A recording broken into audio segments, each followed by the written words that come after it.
Bende Mataram. Audiobook, novel silat. Cerita, H. Praktikto. Bab 43.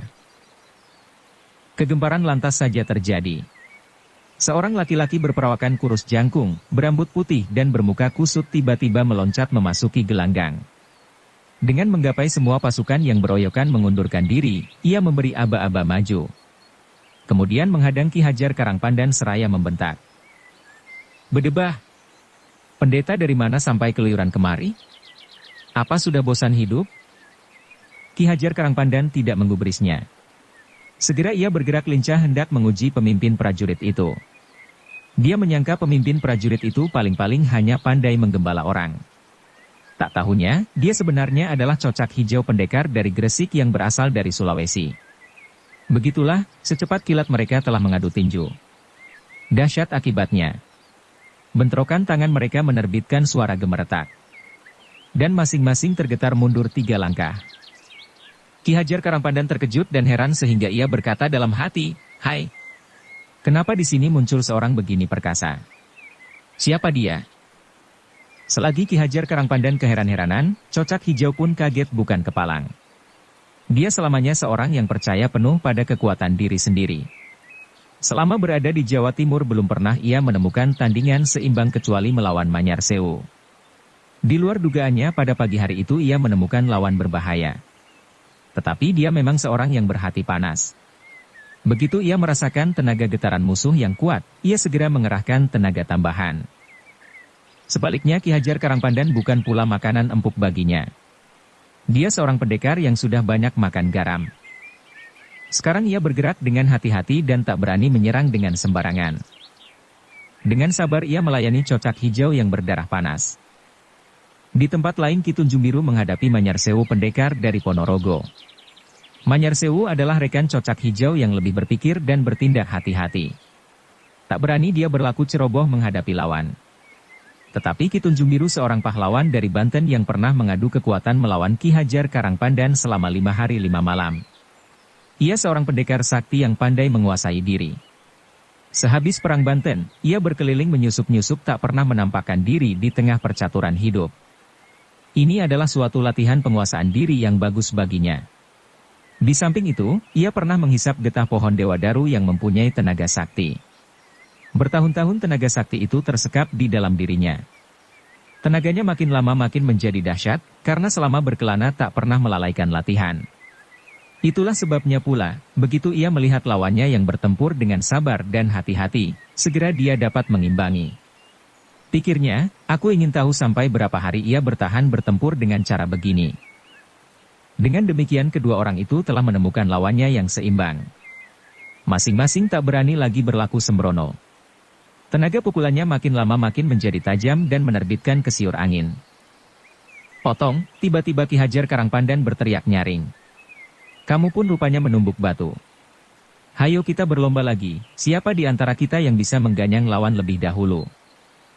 Sehabis berkata demikian, ia bersuit panjang. Dan dengan disertai tertawa berkakakan ia menyerang Cocak Hijau dahsyat. Gerak-gerakannya lantas menjadi aneh. Nampaknya tak teratur karena berserabutan. Tetapi di luar dugaan orang Cocak Hijau kena dimundurkan demikian gampang. "Ih!" Cocak Hijau berteriak terkejut. Cepat ia menarik semua lengannya dan dilindungkan rapat di depan dadanya.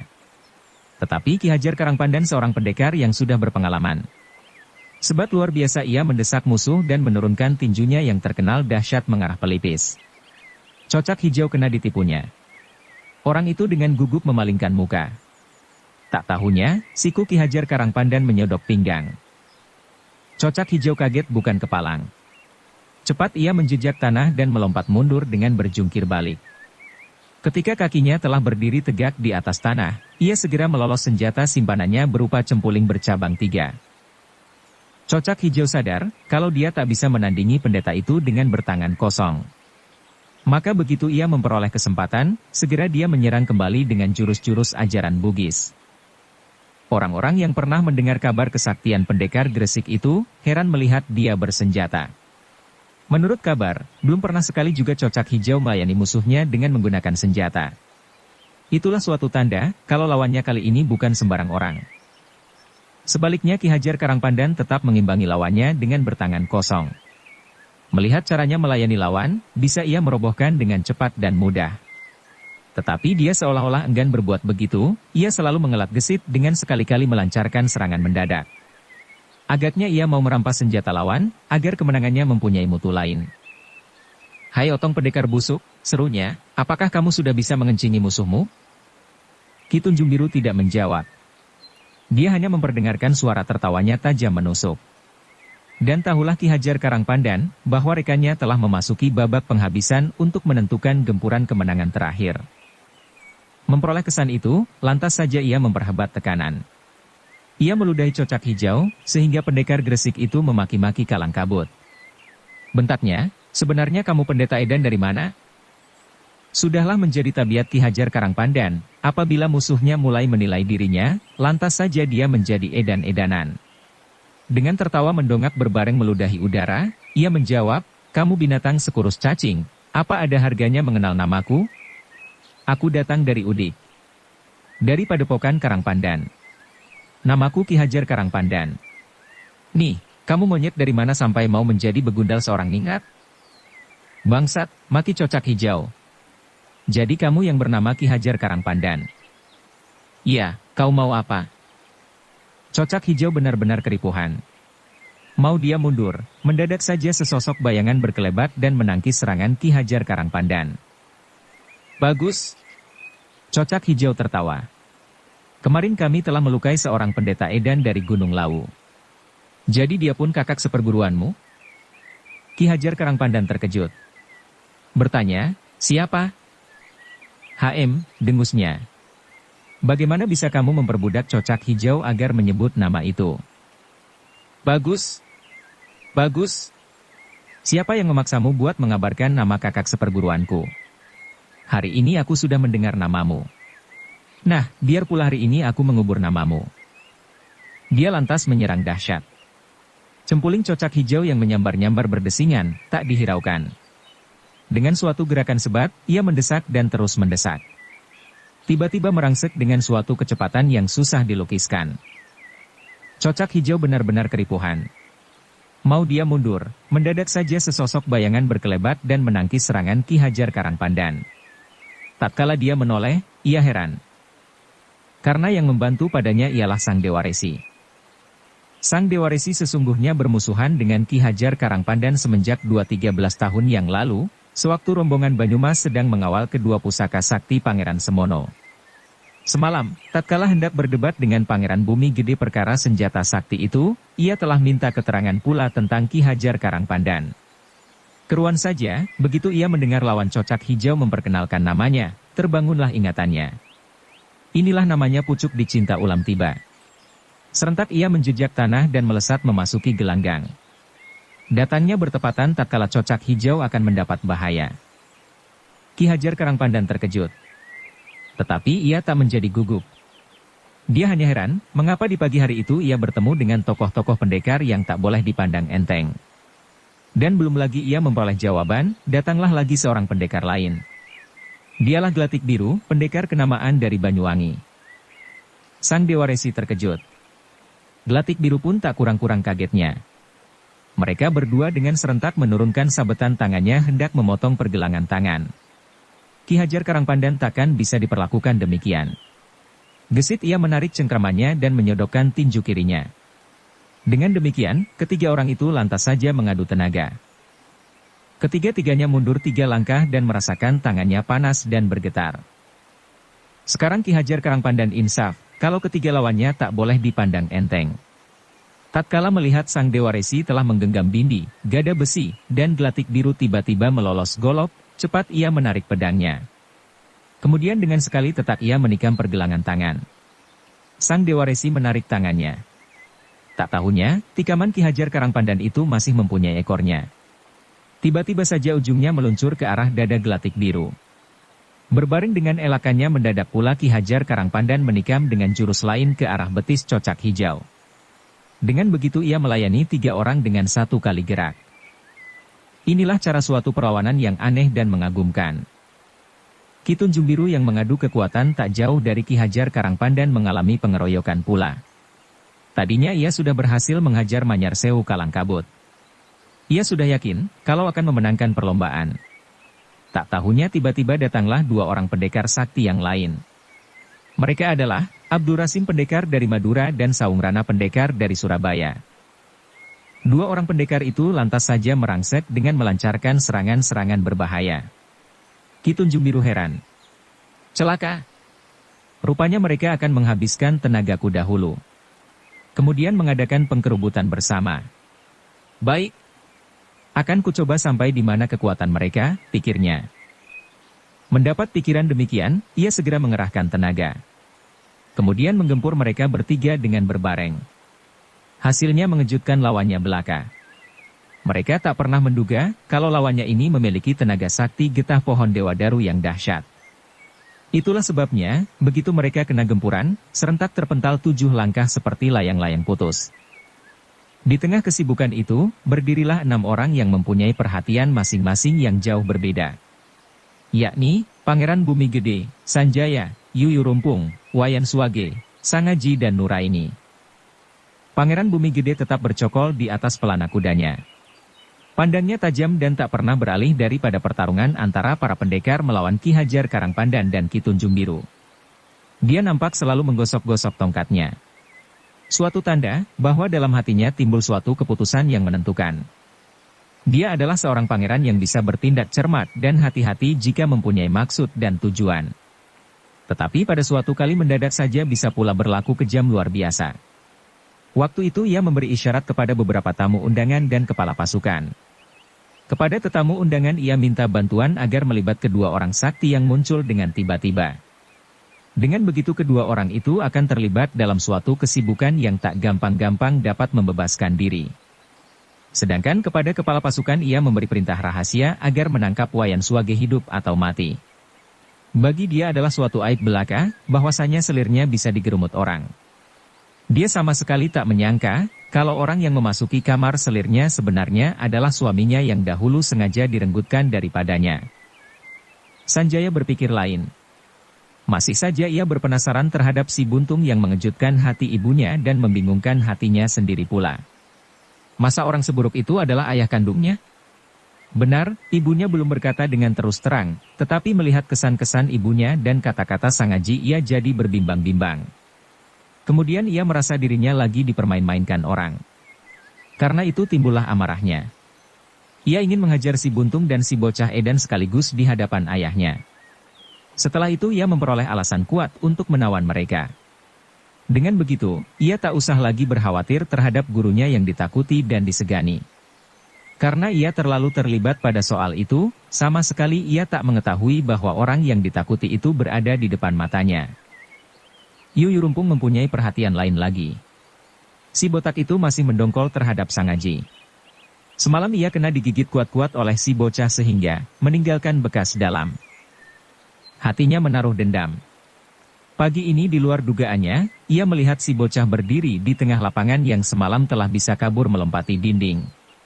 Bagus kau bocah edan. Kamu mencari matimu sendiri. Diam-diamlah, tunggu sampai kamu bisa kuganyang hidup-hidup. Di pihak lain, Nuraini berdiri termangu-mangu. Gadis ini benar-benar kebingungan menghadapi suatu perkembangan yang cepat dan di luar kemampuan otaknya. Hatinya telah kena direbut Sanjaya. Karena itu, begitu ia melihat Sanjaya muncul di lapangan, segera perhatiannya tertumpu padanya. Sanjaya datang menyerbu dengan diiringi pasukannya. Makin ia memperhatikan, hatinya bertambah gandrung. Ia seperti melihat gerak-geriknya seorang dewa yang lagi turun ke bumi. Sangaji tak memperhatikan dirinya diincar Yuyu Rumpung. Seluruh hatinya lagi memusatkan diri kepada Ki Tunjung Biru yang dikeroyok 3 orang pendekar. Ia tahu ilmu berkelahinya tiada berarti apabila dibandingkan dengan para pendekar undangan Pangeran Bumi Gede. Tetapi bagaimana dia bisa berdiam memeluk tangan belaka, melihat Ki Tunjung Biru dikeroyok orang. Walaupun bagaimana akibatnya, dia akan membantu Ki Tunjung Biru sedapat-dapatnya.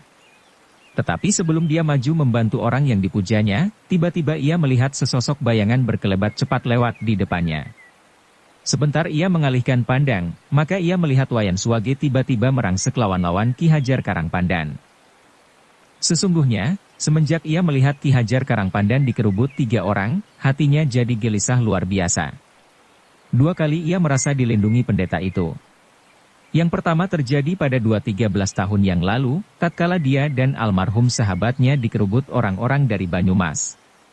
Dan sekarang, di hadapan matanya pula ia melihat dewa penolongnya melindungi dirinya dengan membiarkan dirinya dikerubut orang.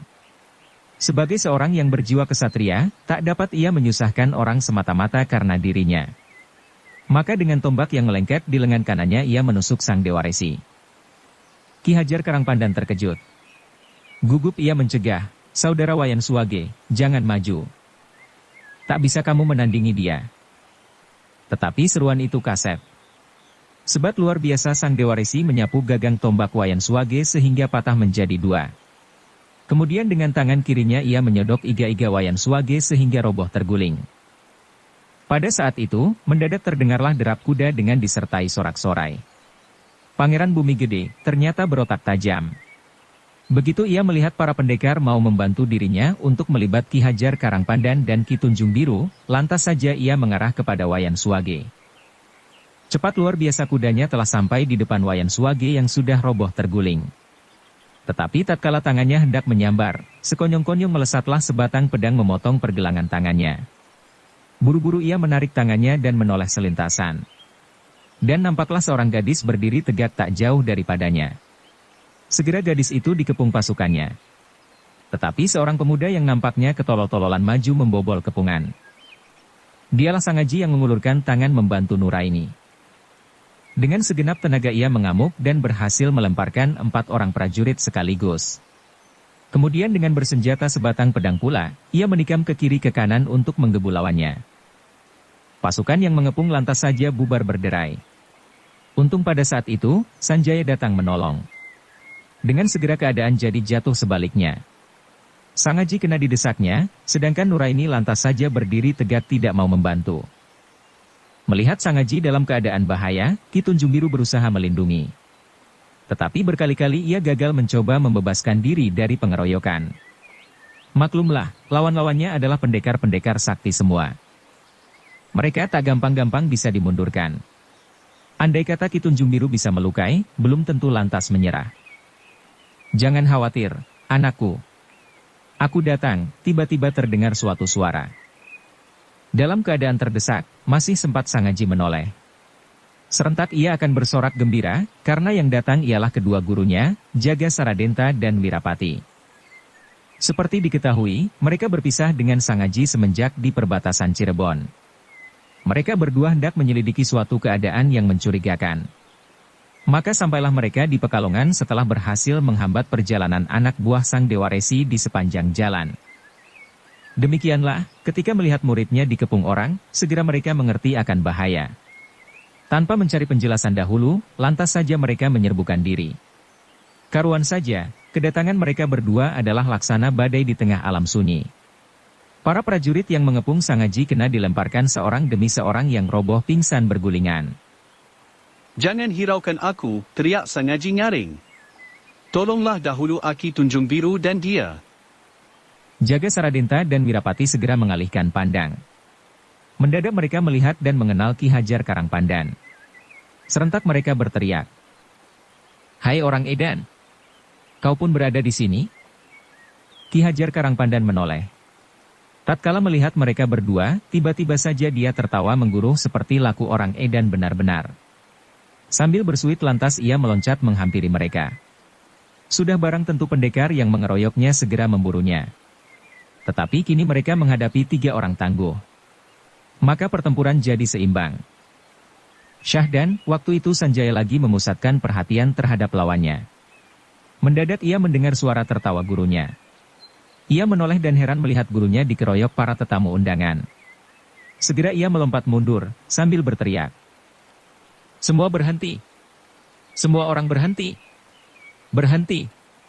Berhenti! Tuan-tuan berhenti!" Ia terpaksa mengulangi teriakannya beberapa kali, baru maksudnya tersampai. Kemudian dengan takzim ia menghampiri Ki Hajar Karangpandan. Katanya, "Guru, semua adalah orang kita." "Semua siapa?" bentak Ki Hajar Karangpandan. Sanjaya sangat takut kepada gurunya. Memang dialah satu-satunya yang ditakuti dan disegani. Dengan gemetaran ia menjawab, marilah aku perkenalkan. Mereka adalah para tetamu undangan ayah. Siapa ayahmu? Sanjaya jadi terdiam, ia tak mengerti mengapa gurunya berkata demikian. Dengan menaikkan alis ia mengamat-amati gurunya. Kemudian mengalihkan pandang kepada Pangeran Bumi Gede. Tetapi belum lagi matanya melihat muka Pangeran Bumi Gede, mendadak terdengar gurunya membentak Wayan Suwage yang masih jatuh tersungkur tak berkutik di atas tanah, dialah ayahmu. Apa? Dialah ayahmu yang benar. Ki Hajar Karangpandan mengulangi. Kemudian dengan melompati ia menyibakkan Sang Dewa Resi dan Cocak Hijau yang berada di depan Sanjaya. Ia berkata nyaring, kamu anak edan. Kamu gila. Kamu badut. 12 tahun kamu berada di dalam pelukan orang jahat yang kau anggap sebagai ayahmu. Sekarang kamu telah bertemu dengan ayahmu sejati, mengapa kamu masih saja berdiri seperti orang linglung?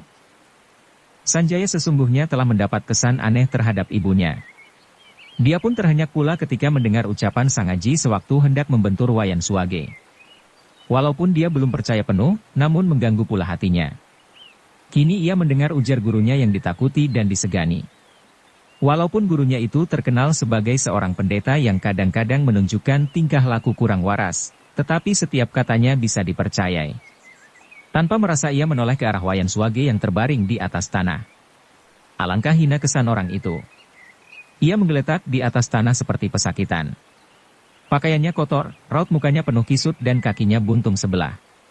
Kemudian ia berpaling kepada Pangeran Bumi Gede yang nampak gagah duduk di atas pelana kudanya. Pakaiannya serba indah dan mentereng. Lagi pula gagah, ganteng dan berwibawa. Tak mungkin dia orang jahat. Selamanya dia bersikap agung dan baik kepadaku. Aku dimanjakan. Aku dianggapnya pula sebagai darah dagingnya sendiri. Tak pernah aku melihat dia mengecewakan ibu atau aku sendiri. Masa dia bukan ayahku? HM. Apakah orang-orang ini sedang mengujiku atau mempermain-mainkan aku? Pikir Sanjaya. Ia memeras otak. Tanpa merasa lagi, ia merenungi Wayan Suwage. Pikirnya, dia ayahku? Benarkah itu? Orang semiskin ini bagaimana bisa menjadi ayahku? Aneh. Sungguh aneh. Ia berhenti menimbang-nimbang. Mendadak suatu pikiran berkelebat menusuk benak. Ah! Apakah orang ini datang ke Pekalongan dengan membawa rencana-rencana tertentu yang sudah diperhitungkan masak-masak? Siapa tahu, dia sudah berhasil mempengaruhi guruku. Tetapi mengapa pula si bocah edan bisa menyebutkan dia sebagai ayahku? Ah, tidak. Bagaimanapun juga aku takkan mengikuti dia. Alangkah goblok andai kata aku mengorbankan kemuliaan dan kekayaannya dengan mengikuti orang miskin yang tak karuan tempat tinggalnya. Setelah mendapat keputusan demikian, lantas saja ia berseru kepada gurunya, Guru, jangan dengarkan mereka. Guru kena perangkap yang sudah diatur sebelumnya. Sekarang, tolong tangkap orang hina itu. Dialah yang menerbitkan gara-gara tak karuan ini. Ki Hajar Karangpandan terbelalak ketika mendengar ujar Sanjaya. Tubuhnya menggigil, karena dadanya serasa mau meledak. Dengan tangan berserabutan ia membentak. Apa kau bilang? Kau bilang aku kena perangkap? HM. Benar-benar kamu binatang dan bukan manusia. Sang Dewa Resi, Cocak Hijau dan Gelatik Biru yang masih mendongkol kena disibakan Ki Hajar Karangpandan ketika melihat dia lagi bercekcok melawan muridnya, segera mempergunakan saat itu sebaik-baiknya. Seperti telah berjanji, mereka bertiga menyerang dengan dahsyat dan sengit. Ki Hajar Karangpandan jadi mendongkol. Dengan terpaksa ia menangkis dan dengan demikian dia jadi bertempur lagi. Sanjaya menyaksikan dengan mata kepalanya sendiri bahwa gurunya berada dalam bahaya. Sebab ketiga orang itu bukan orang-orang sembarangan. Namun dia tetap berdiam diri buta tuli. Hal itu membuat Ki Hajar Karangpandan benar-benar marah. Dengan bersuit panjang ia mengajak rekan-rekannya menyelesaikan pertempuran itu secepat-cepatnya agar dia bisa menghukum muridnya. Ki Tunjung Biru segera mengedipi Jaga Saradenta dan Wirapati. Orang-orang itu tidak lagi menunggu istirahat yang kedua kalinya. Segera mereka melompat membantu Ki Hajar Karangpandan. Tetapi pendekar-pendekar tetamu undangan Pangeran Bumi Gede tidak juga tinggal diam.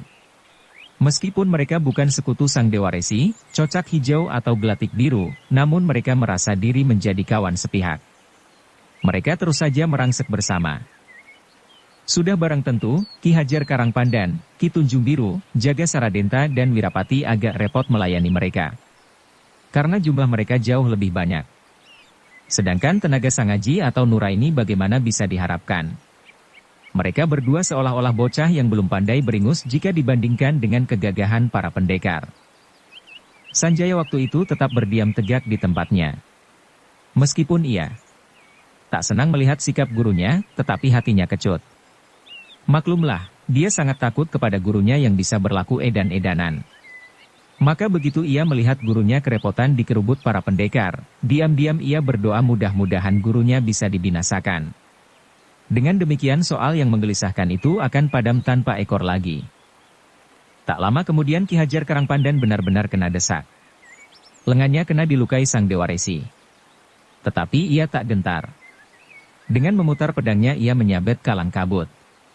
Nampaknya tiada teratur, tetapi mendadak dengan sebat menyabet gundur Cocak Hijau. Karuan saja si kurus tua buru-buru menangkis dengan cempulingnya. Di luar dugaannya cempulingnya menjadi semplak, sehingga terpaksalah dia mundur berjempalitan. Berhenti, tiba-tiba terdengar suara nyaring. Itulah suara Wayan Suwage yang tiba-tiba berdiri dengan tertatih-tatih. Entah mengapa, tiba-tiba saja orang-orang mundur berlompatan. Dengan demikian, Wayan Suwage seperti berada di tengah arena. Berhenti, dia berteriak lagi. Dengan menjelajahkan matanya ia berkata lagi, "Tuan-tuan. Sebenarnya aku membuat susah tuan-tuan sekalian. Soal ini adalah soalku pribadi. Aku akan menyelesaikan sendiri, dan biarkan pula aku menyelesaikan." Dengus Cocak Hijau yang beradat berangasan. "Apa kau hendak menyerah?" "Menyerah? Mengapa aku mesti menyerah kepada begundal Belanda? Bukankah kalian datang kemari untuk bersedia diperbudak pangeran itu?" Dengan lengan bergetaran ia menuding kepada Pangeran Bumi Gede yang masih saja bercokol di atas pelana kudanya. Orang itulah yang menerbitkan gara-gara. Dialah yang merubah suatu kedamaian menjadi suatu keonaran. Dan sekali lagi di sini, ia meletupkan suatu keributan-keributan lagi. Tapi tuan-tuan, ini adalah soalku. Dan biarkan aku menyelesaikan soalku sendiri. Tuan-tuan, minggirlah. Bersambung ke bab 44. Dukung kami dengan subscribe, follow, like, komen dan share. Terima kasih.